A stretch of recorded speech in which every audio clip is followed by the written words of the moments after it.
Hello, everybody. Hello, everybody. Thank you for joining, and thank you others for coming. Sorry for these technical problems, but that is not our fault. That is techniques, so sometimes it is spoiling. So, as Mr. Sharma told, that he said very interesting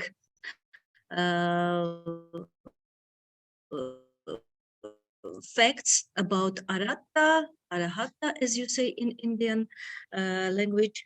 And I will tell today about Armenia as ancient civilization, what was happening on the Armenian highlands many centuries ago, many thousand years ago. What are the facts which emerged from the excavations as a result of excavations? And I will also bring some facts about links between Armenians and Indians. First of all, I would say that Armenians are very ancient nation, and India had very close relations from time immemorial. All these two nations are ancient civilizations, and both have Aryan roots. And Armenians haven't changed during these many thousand centuries. Till now, they are they have very respectful attitude towards their own culture, towards other countries' culture. There is a respect to the family, especially to the mother, which we see also in India. This thing, they adore also children. And so now I'm sharing the screen, and let's start with the presentation. So now let's see the map.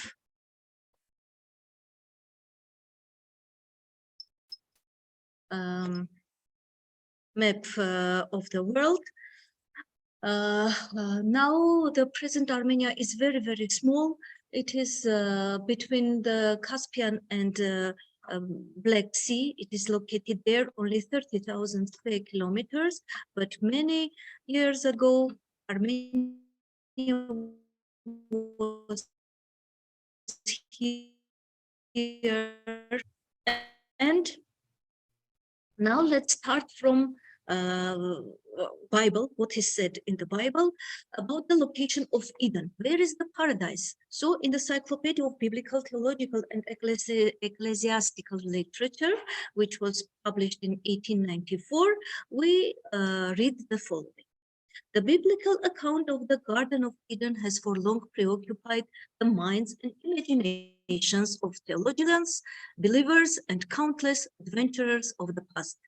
Many have attempted to identify the location of the garden and put forward theories ranging from underground, the North Pole, and even the surface of the moon. However, if the location of the terrestrial paradise is to be understood according to scriptures, there is only one place that fits the description. That place is historic Armenia. The Bible mentions a spring in the garden, which parts into 4 major rivers, including Tigris and Euphrates. Tigris and Euphrates both have their headwaters in the area surrounding Mount Ararat in historic Armenia. Many biblical scholars have therefore placed the Garden of Eden in Armenia. They have argued that posterity of Seth and Noah's Ark have remained close to Eden. Thus, the birthplace of mankind is also the place of rebirth. These accounts are supported by ancient beliefs of the people of Mesopotamia, who often considered the Armenian highland to be the dwellings of the gods. And now I would quote Lord George Gordon Byron, the English famous poet. He went to St. Lazarus Island in Venice, where there was a Armenian Mkrtchyan's fathers. They had their congregation, they were scholars, and so he went there to learn about Armenia and to learn Armenian language. And so he wrote these things. It would be difficult, perhaps, to find the annals of a nation less stained with crimes than those of the Armenians. whose virtues have those of peace, their vices those of compulsion.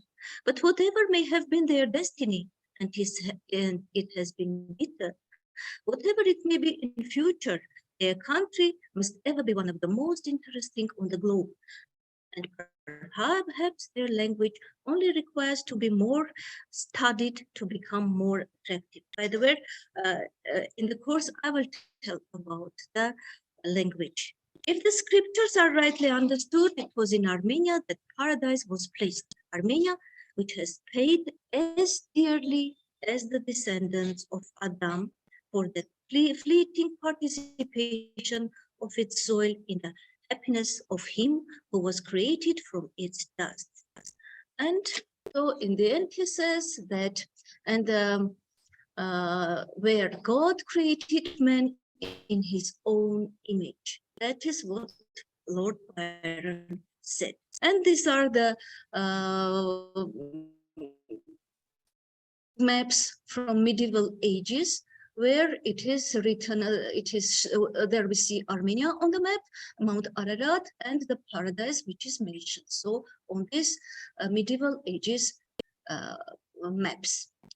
And then now about Holy Mount Ararat. Again, it is from Bible. It is mentioned in the Bible that Noah's Ark descended on this, on the peak of Mount Ararat. In Armenia, for Armenians, for many centuries, Ararat was considered as a holy mountain, and it was not allowed to climb up on it. It is like Mount Kailash for Indians, for the Hindus, that and nobody till now, nobody is allowed to climb up on Kailash.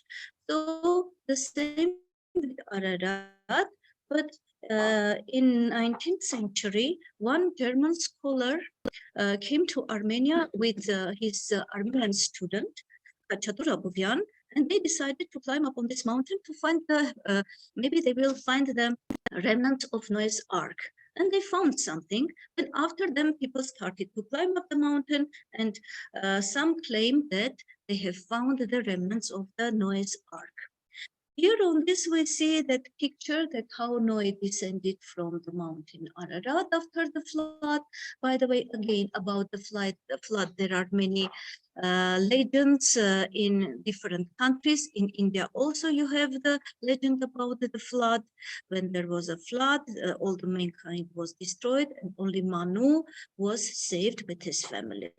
So what is saying the Bible? That the sons of Noah laid the foundation for the nations of the world. From Shem descended the Semitic tablet, descended all the Indo-Europeans or Aryans who left the Armenian highland for Iran, India, and Europe.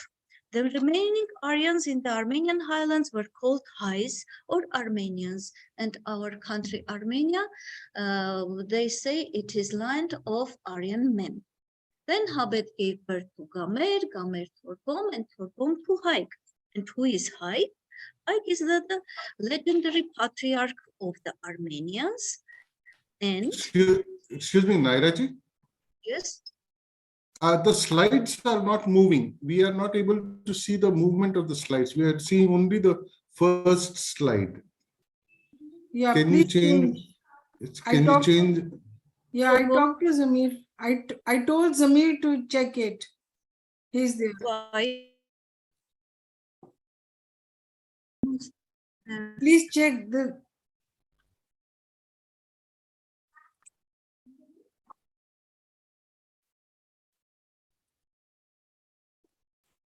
Now I stop sharing for telling me. Again, I will share the screen.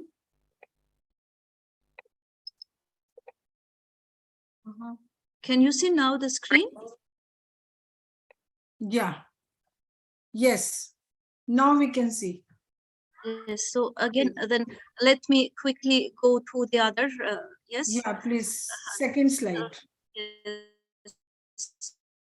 So the second slide is this, where you can see the Armenian Highland. Can you please make it bigger? Go to the slide. Can you see now? We can see, but make it bigger, please, by going to the slideshow.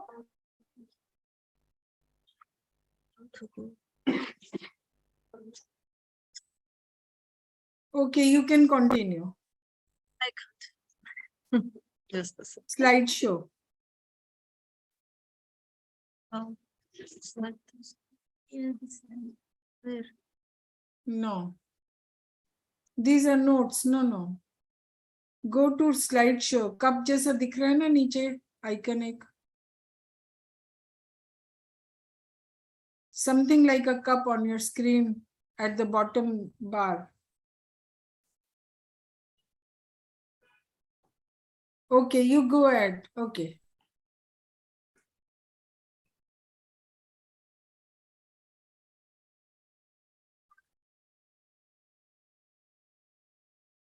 Yeah, okay. Like this. Because other Okay. icon. Okay. So this is the Armenian Highland. Wait.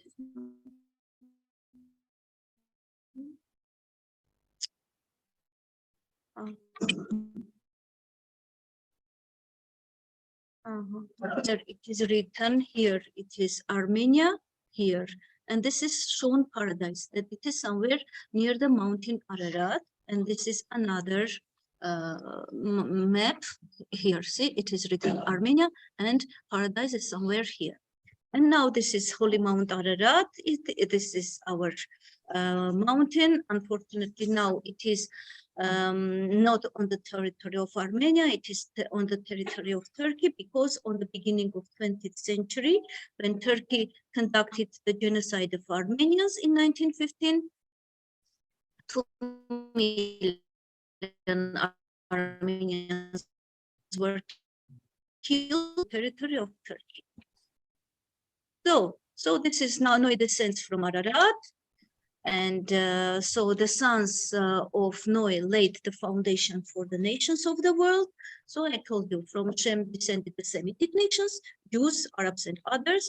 From Habed descended all the Indo-Europeans or Aryans who left the Armenian highlands for Iran, India, and Europe. And the remaining Aryans remained or Armenians. So Haik, great-grandson of Noe, is our forefather. This is Haik, legendary name, is coming our name. So we are calling ourselves Hai, and our country is called Hayastan. It is on the name of Haik. Other names of Armenia are Hayasa, Aratta, Ararat Kingdom, Van Kingdom, Urartu, Nairi. I would mention also the Chinese, how they call Armenia. It is Yamenia, which the meaning is beauty near the east. And the Greeks are calling our country in their language. The meaning is country where they understand R. Then about R, I will tell more. So the oldest mentioned state on the territory of the Armenian highlands was Aratta, that is 27th century BC. About this, Dr. Sharma also mentioned, and which was called the land of divine holy laws. Then about Urartu, or the Araratian kingdom of Van, became the first unified state of the Armenian highlands, which survived in the 9th, 6th or 7th century BC. In the texts, it is written that and Uruk, the Sumerian temple, was built by the masters from Aratta in 28th century BC. In Aratta, there was also functioning so-called democratic parliament. peasants.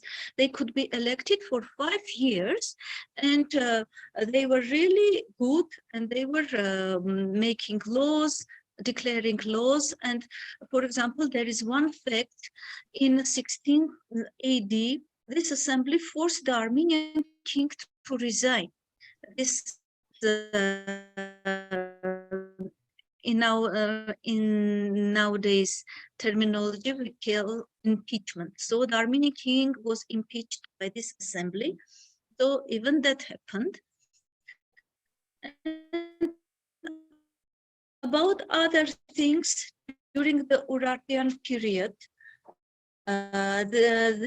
it was built 25 kilometers Rusa canal, Rusa on the name of the king, and 72-kilometer canal of Menua, that is another Armenian king. And canal of Menua still supplies water to the city of Lake Van in Turkey, present-day Turkey. Now about very interesting archaeological finding.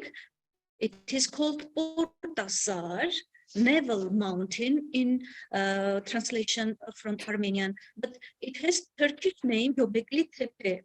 Because now it is on the territory of Turkey, because as you know, Turkic tribes invaded in 9th, 10th century this region, and so they captured the lands of Armenians. So now that is the territory of Turkey, now the present Turkey. So this Göbekli Tepe was found there. As you see, it's a very big complex, and it is dated 9600 to 8200 BC. And it's a very interesting megalithic complex, and it is interesting in the sense that you can see how 12,000 years ago people could do such carvings on the worked stones, and now they say that it has some astronomical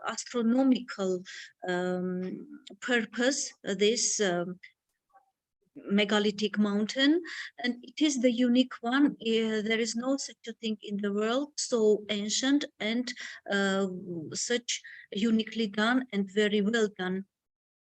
So the reconstruction looks like this.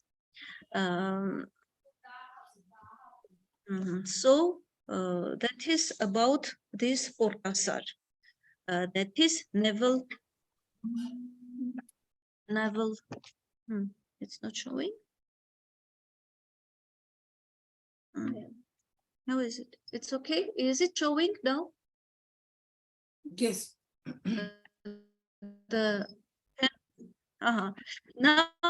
I will just quickly go to the 10 world's oldest things from Armenia. How many old things were found on the territory of Armenia? That is leather shoe, 5,500 years old. Sky observatory, 7,500 years old. Then human brain, 6,000 years old. Wagons, 4,000 years old. Already 4,000 years old. They were making round wheels. Then skirt, 5,900 years old. Wine making facility, 61,000 years, 6,100 years old.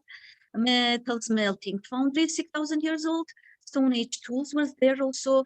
Then petroglyphs on the mountains, 100 years old. And war horses were breeded already there on the territory of Armenia, 4,500 years old. So this is, I am showing artifacts from 4th millennium BC, and this metallic bird is from 4th millennium BC, and it is a very unique bird because till now the scholars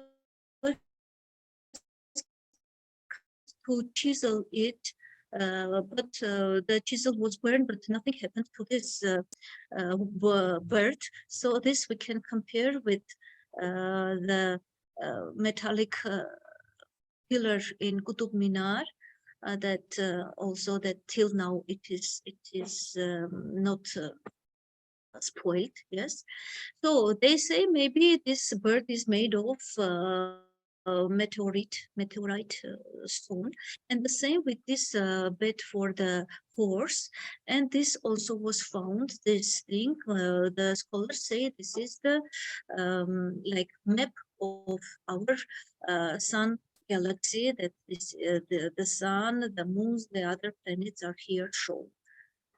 And there were found also trepanations, these skulls seen in India, and that many thousand years ago already the Indian doctors were doing these trepanations.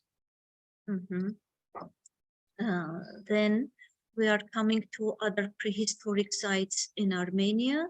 These are petroglyphs I showed you already for 3rd millennium BC. There are also phallus type things in Armenia. And this is the Karahunch. This is the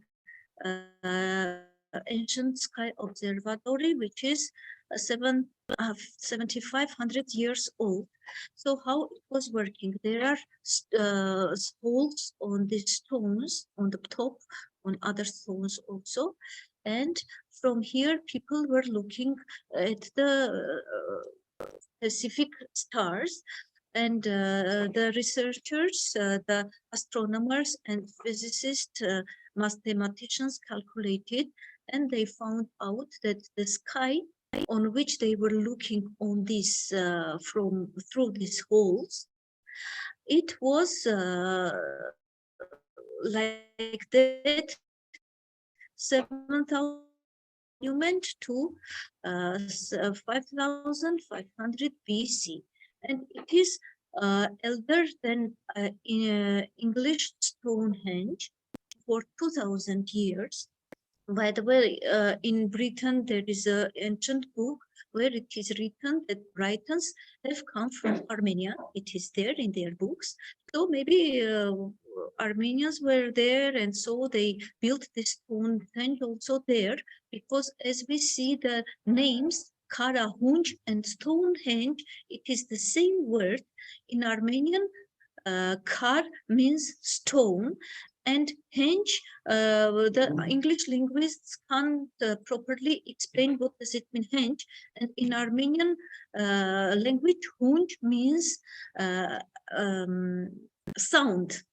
Why so stone sound? Why like that? Because since there are stones, holes on this stones when the wind is coming, so it is a specific sound, and the same is in Stonehenge also. So that's why it is the name comes from Karahunch. In the 9th century, it is on the top of the gorge, and this played a significant role in the history of the region as a center of economic, political, spiritual, and cultural activity. This we can compare with Nalanda University in India, because this was also an international university, and students from neighboring countries were coming here to study. And here in the yard of the scholars say it was built in the 4th century or before 4th century, when and this pillar is moving. It is moving like this. So it is a seismograph, and also it is a sky observer, because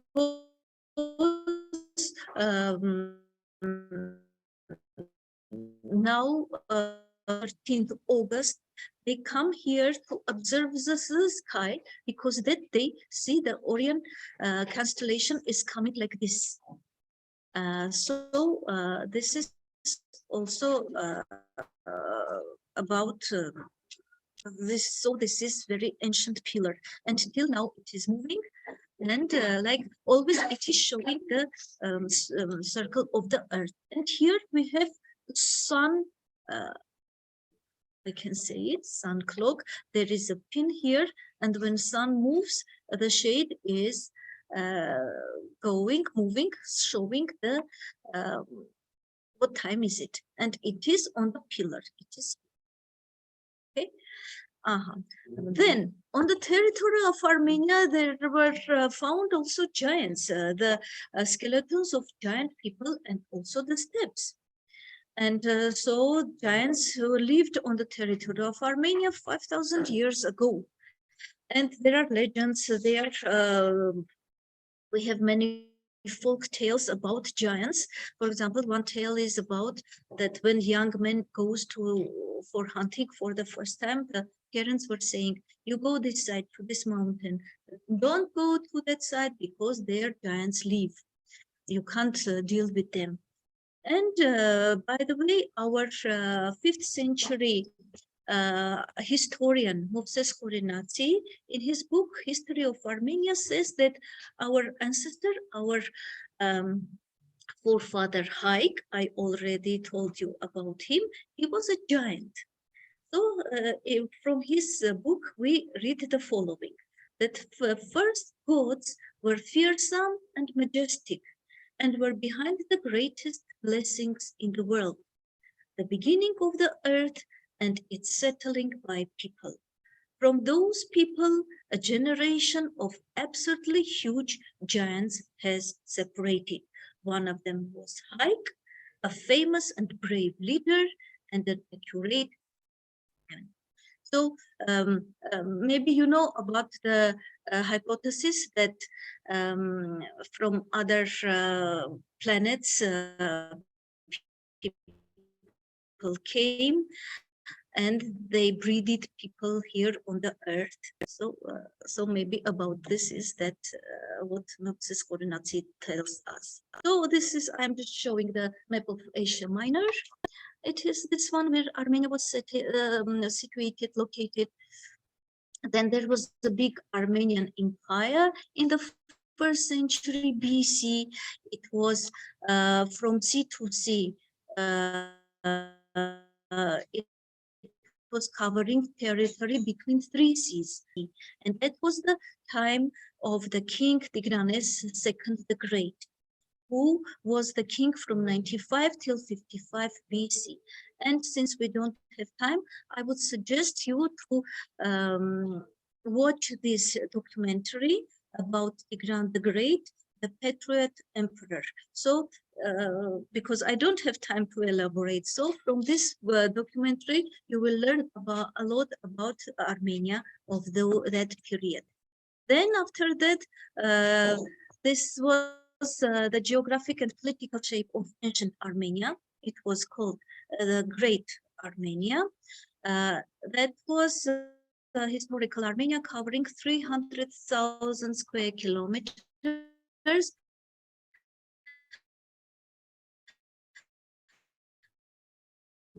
Of different countries, different tribes, like Arabs came, Seljuk Turks came, Mongols came all the time. So Armenia's situation was small and small and small, and now kilometers, unfortunately. So this is the Armenian gods pantheon, the main that on the Nemrut mountain, which is now again on the territory of Turkey. There is Van Lake.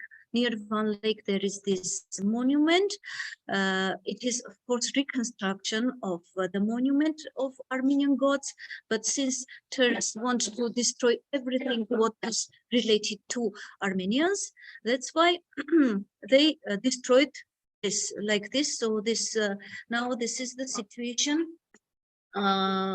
with the Armenian gods sculptures on Nemrut mountain. And again, about Nemrut, there is a very beautiful, very informative documentary. It is called the great about our Armenian gods. It is very, it is elaborating on it. So this is our Aramast, our ancient god, our god creator. Again, we see in Armenian language, creator is Ararit. That means two are Aryans, yes, Ararit, god creator. And linguists say that it is like Indian Brahma, the same R and Brahma, the same. Then this is Mother God 301. Armenia was forced to adopt Christianity.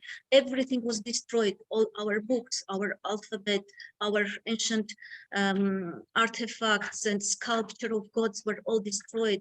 The temples were destroyed, and on their basis, churches were erected. So from the gods, we don't have any evidence. Only this head of Anahit is there, preserved from the excavations 73, and this bronze sculpture is dated back to 2nd, 1st century BC. So this is our only one preserved sculpture of Anahit.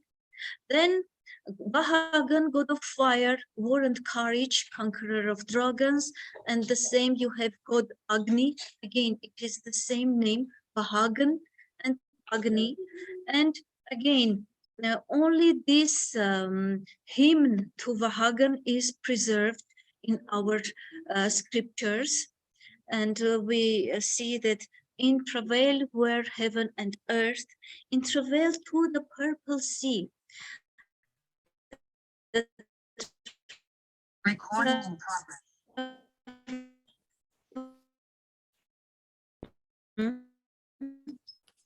But through the hollow of the stalk came forth flame, and out of the flame a youth ran. So again, analysts say that again, this shows that maybe Aryans came from above, from the skies, and this it shows the fire. That means that was a cosmic rock came down on the earth. Then I would say about other Armenian gods, the names, these are the names of the gods Haldi, Tesheba, and Shivini from the 9th till 2nd century BC. This is during the Urartian period. And I would like to pay attention to the name Shivini, because it is just like Indian Shiva. But our, unfortunately, till now, I haven't come across any comparison work between Shivini and Shiva. So hope that somebody will do this comparison to find out how this Shivini has gone to Armenia, or with India. The links, they are so big, so far away. So it is very deep. We have to find out.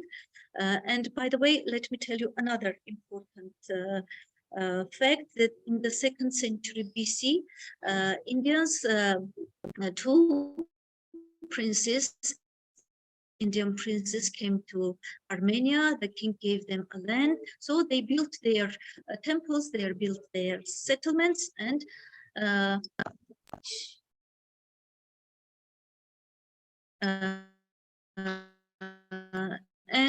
for a second, 9th century already, there is this Shivini god. So this is also another very important, interesting thing. And this is Garni temple of the sun god Mihar, 1st century AD. This is the only one preserved pre-Christian temple on the territory of Armenia. Now symbols and ornaments, which are the same in Armenia and in India. Swastika sign, ancient symbol of sun or good fortune, and we see that so many swastika sign. This is Indian sign here shown, and this is Armenian swastika is shown on this.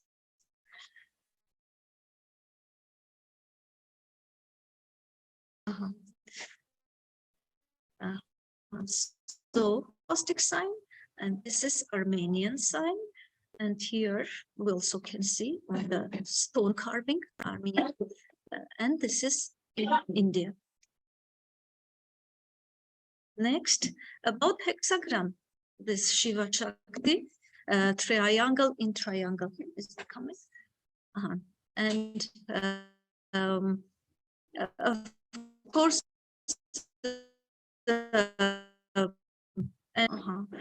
and in the middle, it is the swastik sign, but already the like tips are made very in circles. So here in Armenia, it is the symbol of eternity.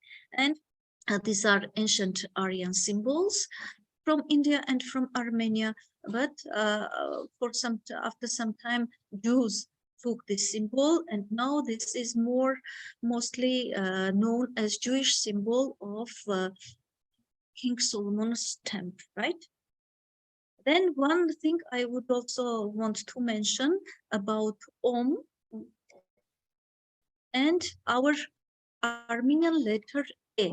So this E letter, this E, it is also the symbol of universe, symbol of God, and as we see, somehow it looks like Om.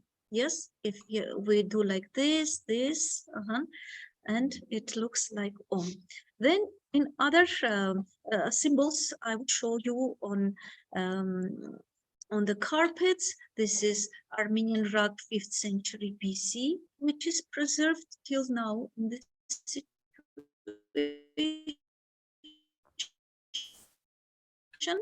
and which we can see also here in India. For example, snake carpets from Armenia, this is the one, and the carpet from Sikkim. See, the snake symbols are the same.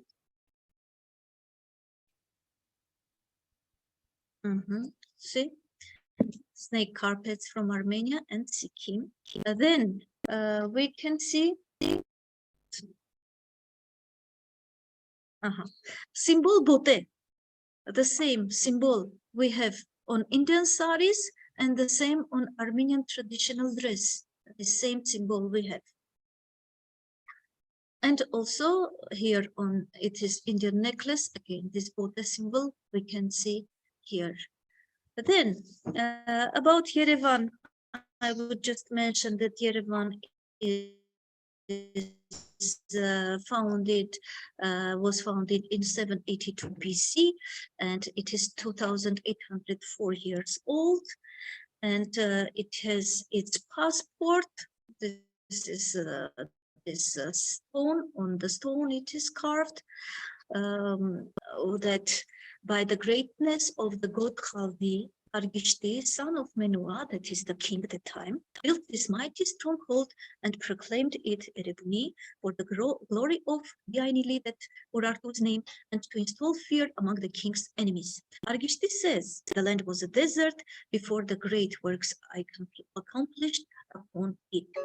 By the greatness of the Argishti, son of Menua, is a mighty king, king of Biainili, a ruler of Tushpa. Tushpa is the capital. So this is King Argishti, founder of Erebuni, and there is a very good documentary. It is called Capital Older Than Rome, and you can watch it about ancient Armenia and the capital Yerevan. A little about Armenian language, because so Armenian and Sanskrit belong to the same Indo-European family of languages. And again, we go to Lord Byron, who says there is no other country on the whole planet which could be so full of wonders as the country of Armenia, and Armenian language is the language to speak with. He helped and he made the Armenian English dictionary, the first Armenian English dictionary made by Lord Byron, and he also financed the publication of this dictionary. It was in the 19th century. So this is our Armenian alphabet. which is very ancient alphabet, and it was reformed in 405. We have our Institute of Ancient Manuscript, which is on the name of Mesruk Mashtots, who reformed the alphabet.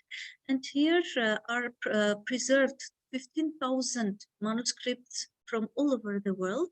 And here just I'm showing you a Tamil manuscript, which is there again preserved in Anadara.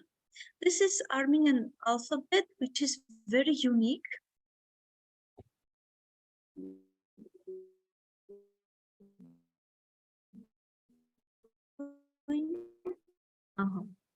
So it is very unique in which sense? Because if we number the letters here like this, so it becomes the, if we number the letters, it becomes the periodical table of elements, chemical elements. For example, it is written Voski, that is gold. When we put the numbers of Voski, that is, for example, Vo, it is for 24, S is 29, and that's it, it comes 79. And you check with the alphabet, gold has the periodical number 79, the same. Argentum, that is 6. Whoa, that's okay. Then Sulfur. Copper is 29. Sulfur, yes, 29. So this is the uniqueness of Armenian alphabet, that many centuries, thousands of years ago. So our scholars say that our alphabet is more than 5,000 years old. And so then now I would show some words in Hindi similar to words in Armenian. I'm not a linguist and I don't know Hindi.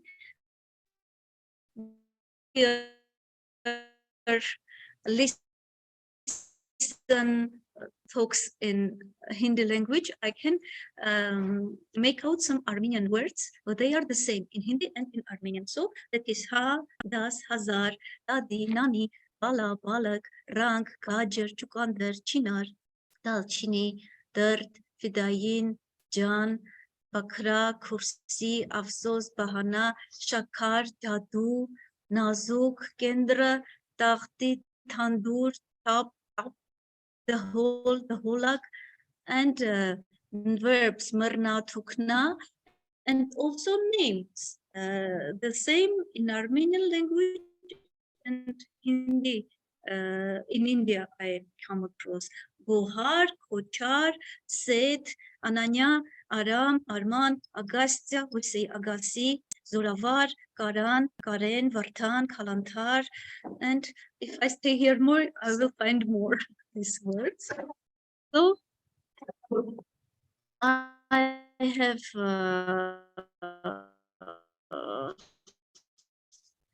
completed my lecture very quickly because it's a lot of. So I now you can ask me questions, please. Thank you, Professor Naira. Such an illuminating lecture, very interesting. In spite of all the technical glitches, at least we could hear you. Thank you very much. Now I request Dr. Dharmi Sharma ji to please comment briefly. Yeah, this lecture is very informative. And in the context of when we compare the literary and the archaeological evidences, unique thing, and we find no difference between two cultural traits. In fact, once upon a time, our ancient root, when we were in close contact with Armenia, so a lot of Indian cultural elements are available in the Armenian land, and people used to frequently come and trade here in India. So if further we carry the excavations or the exploration in Armenian on Armenian land, then more information and antiquities can be collected. So I will say, and I will request the scholars in Armenia and in India that they should carry out the explorations, excavations, and other data related to the geography, their literature, and everything. Then more ample light can be thrown. So, but today lecture is very informative, and I think it's the beginning. And further, we will bring out a lot of things so that we can make more idle things in future. So thank you, Naira ji, for this informative lecture, and it's very good lecture. So I once again thank you very much. Thank you, Jesus. So thank you very much. We are running out of time now because we lost a lot of time in the beginning. I'm sorry for that, but it was not in our hands. So with this, I thank Dr. Dhanvirji to chair this talk, Professor Naira to bring this such an illuminating information, the knowledge that we did not have before, and the ARSP office for organizing this, and all those who have joined us. Thank you once again from ICCS, Indian Council for Cultural Studies. So we look forward for more and more such illuminating talks, and look forward to meet you again, Professor Naira. Thank you once again. Thank you Thank very you much. very much, all the audience. Thank you very much that in spite of all these technical problems, but you were very patient to be there and listen. Thank you very much. You see, Thank- in India, in India, we have a faith that everything happens when it has to happen. So we are patient. That is what I learned in India. Patience. Patience, because we know things will happen when they have to happen. So just wait and watch.